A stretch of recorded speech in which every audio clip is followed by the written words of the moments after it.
Me and my dad started when I was actually a freshman in high school. He died at an early age. I kind of just got like thrown in my lap. So that's all I've ever done. But I'm happy with it. So.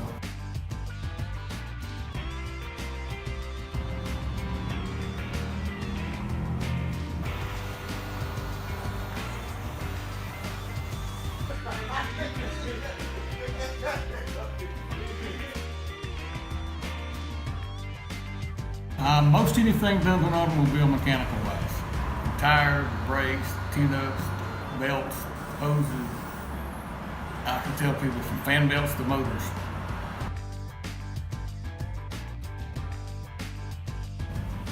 Probably just being in the community so long and try to help everybody and everybody. In a smaller community that it is, that everybody kind of knows who you are and we work together to help each other. Just like we've been here 49 years, so I think that success would kind of speak for itself. You can't treat people bad in this little town. You'll get around pretty quick if you're not doing the right job.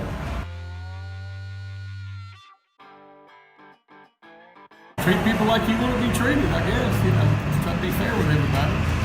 We all got to make a living. Just try to be fair.